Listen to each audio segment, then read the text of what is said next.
Rook endgames are the most common type of endgame players encounter across all levels of chess. Yet, they somehow still manage to trip players up, whether it's through blundering a drawn position, or throwing away a winning one. Whether you're 200 or 2000, this video will teach you exactly how to handle Rook endgame situations with confidence. The first thing you need to understand about Rook endgames is what makes the Rook special. In the endgame, the Rook's spatial control is extremely powerful due to being see an entire file or rank at once. This means your Rook can act as a wall. You can use the Rook to cut the enemy king off from an entire half of the board. This concept of cutting off the enemy king runs through virtually every Rook endgame idea, so keep it in your mind throughout this video. Let's start with the absolute basics. King and Rook versus a lone king. This should always be a win, but you'd be surprised how many players mess it up, especially under time trouble. The technique is very straightforward. You want to use your Rook to build a box around the enemy king, and then systematically shrink that box, forcing it into a corner. Your own king plays a crucial supporting role here by protecting the Rook, helping squeeze the enemy king further and further back. Once the enemy king is in a corner, the checkmate pattern is simple. Use your king to block off the escape squares of the enemy king, then bring the Rook down to deliver a checkmate. If it's white's turn to move in this example, you can simply shuffle the Rook back to gain the tempo, still maintaining the box while forcing the black king to move. First, a general truth about all endgames. The most important pieces are the pawns. Everything in the endgame revolves around promoting a pawn before your opponent can do so. Your Rook and king are tools in service of that goal. One of the most powerful setups you can achieve before the endgame is placing your Rook on the 7th rank. From there, it can attack all of the opponent's unmoved pawns, which cannot protect each other. This helps simplify the board and reduce potential counterplay. Now let's look at this scenario. You've cleared all your opponent's pawns.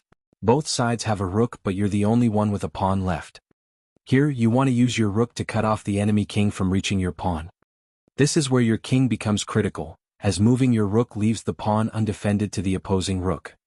If you try to have your Rook defend the pawn and cut off the king at the same time, you'll find it gets overloaded, the pawn will fall, and this ends in a draw.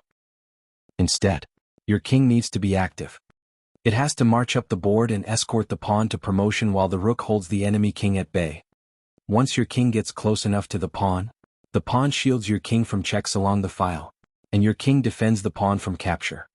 To make progress in this example, we can bring the king in front of the pawn to escape the check, then advance the pawn once the Rook attacks it. Repeat this until the pawn reaches the 7th rank. Here, you'll likely face a final challenge. The enemy Rook will try to check your king repeatedly, hoping to force a draw by repetition. To counter this, you want to bring your Rook up. Then, when the enemy Rook starts checking your king again, you can bring your Rook in to block the file, allowing the pawn to promote. In the event that there are no pawns, these following situations are a draw. This is because these pieces can provide a tempo, preventing the box from shrinking. But what about Rook versus pawns? This will depend on king activity, as the king and Rook have to work together to stop the pawns from promoting. However, if both kings are inactive, then the following occurs. This one is a tactical resource that can rescue you from what looks like a hopeless position, and it's deeply satisfying when you spot it. The scenario: your king has no legal moves and your only remaining piece is a Rook. You're about to lose because the opponent will deliver checkmate on the next move. But here's your lifeline: sacrifice the Rook right next to the enemy king. If the opponent captures your Rook with their king, they've just taken your last piece and left your king with no moves. That's draw by stalemate. The ideal setup is to restrict the enemy king to a single file before sacrificing. This prevents them from running the king to the cover of their other pieces, where another piece could take the Rook and free up a space for your king to move after. The Philidor position is a more advanced defensive technique, but is essential to know at 1500 elo or above. It involves a king and Rook versus a king, Rook and pawn, with the defending side trying to hold a draw. This is possible under the following conditions. 1. Your king must be on the promotion square, directly in the pawn's path. 2. The opposing pawn must not have reached its 6th rank yet. 3. The opposing king must not have reached its 6th rank yet. 4. Your rook must be placed on the 6th rank. When all 4 of these conditions are met, your position is a draw with correct play. Your rook on the 6th rank cuts off the attacking king from advancing, and if the attacker tries to check your king with their rook, you can simply shuffle your king between the 7th and 8th rank squares of the promotion file, resulting in a draw by repetition. Now, the attacker is going to try to break this defense down. Here's what to watch for and how to respond. If the attacking pawn advances to the 6th rank, your rook needs to abandon the 6th rank and relocate to the far end of the board, the opposite side from the promotion square. Once the attacking king advances to the 6th rank, you now have the freedom to deliver continuous checks with your rook.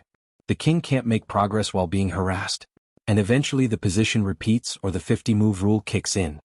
If the attacking king tries to advance towards your rook, you can now target the pawn, which will get captured if the king leaves its defense. Both sides will then have a lone king and rook, which is a drawn endgame. The Philidor position is one of those things you have to be prepared for. Study it actively. Don't just read about it, set it up on a board and play it out. It's rare, but not impossible to come up against. A few final ideas worth burning into your memory.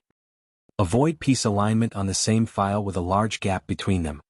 If your pieces are on the same file but far apart, you're inviting a skewer. Your opponent's rook can attack the back piece, forcing the front piece to move and the back piece to be captured. However, if they're close together, they may be able to defend each other, saving the game. In a pawn race, don't be afraid to sacrifice your rook. If both sides are racing to promote and you need to sacrifice your rook to stop the opponent's pawn, do the calculation. King and queen versus king and rook is a winning endgame for the queen side. So if giving up your rook gets your pawn to promotion first, the resulting queen ending is completely winning. Run the numbers, trust the outcome, and make the sacrifice if it works. Let's bring it all together. In rook endgames, the rook's job is to control space and cut off the enemy king. When checkmating with a lone rook, box the king in and shrink the box with your king's help. When pushing a pawn, keep your king active. The rook can't do everything alone. Know your drawn positions, how to use minor pieces for tempo and when to use the stalemate sacrifice. And learn the Philidor position. It is one of the most important defensive techniques in this endgame type. Get these ideas into your games, and rook endgames will go from a mystery to a weapon. Thanks for watching. If you found this useful, hit the like button and subscribe for more endgame content. Comment rook, so I know you made it this far.